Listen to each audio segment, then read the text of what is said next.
2 types d'éducatrices différents. Je suis éducatrice de jeunes enfants, spécialisée dans les enfants de 0 à 7 ans et au niveau du développement de l'enfant. J'ai fait une école d'éducateur après le bac, 3 ans. Pendant cette formation, on a plein de temps où on va en stage, donc c'est presque autant de stages que de formation en école. En tant qu'éducatrice spécialisée, je peux travailler avec beaucoup de publics différents dans plein de domaines. Il y a le handicap, l'insertion, la protection de l'enfance, santé. Ça permet de travailler autant avec des enfants qu'avec des adultes. On prépare 2 diplômes différents mais qui se ressemblent.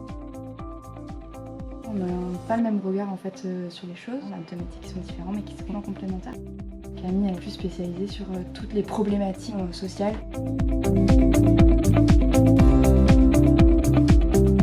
On utilise le jeu comme médiation, on a beaucoup de supports. L'idée c'est de, à travers une activité, à travers un jeu, les aider à parler sur ce qu'ils vivent. C'est un outil en fait. On utilise le jeu pour avoir accès à ce qu'ils ont vécu, à ce qu'ils ont compris aussi, si ça n'a pas d'effet traumatisant.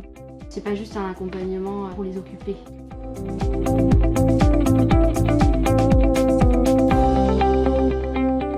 On est à mi-temps, on fait un week-end sur 2 et la salle de jeu peut être ouverte tous les après-midi.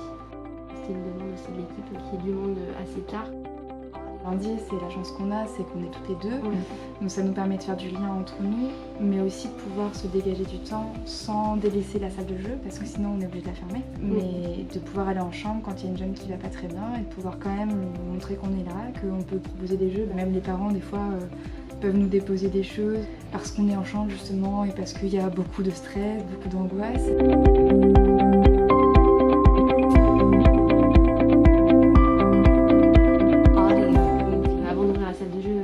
Je fais le tour de toutes les chambres pour prendre un temps en individuel avec les jeunes pour discuter de ce qui s'est passé, si j'ai pas été là la veille. Et quand ils viennent d'arriver, encore plus important, prendre un temps pour essayer de comprendre pourquoi ils sont là et comment ils le vivent. Au début, quand j'ai choisi ce métier, c'est parce que je voulais tendre vers autre chose après. Je voulais travailler dans la protection judiciaire de la jeunesse. C'est un autre diplôme après éducatrice.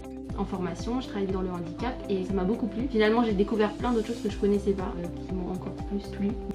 C'était un peu inédit aussi l'hôpital parce que on ne retrouve jamais d'éducatrice spécialisée en hôpital. C'était pour répondre à la demande des adolescents. J'ai trouvé l'expérience très intéressante et je me suis lancée. Ça fait 1 an et demi.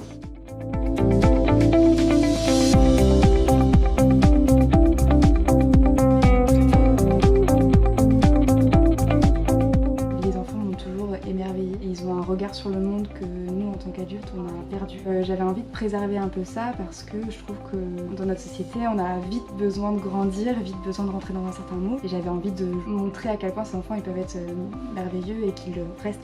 Ma formation d'éducatrice m'a permis de me rendre compte qu'il y avait plein de choses possibles dans ce métier. Mais à la base, je voulais travailler en service de pédiatrie, donc je suis très contente d'être là.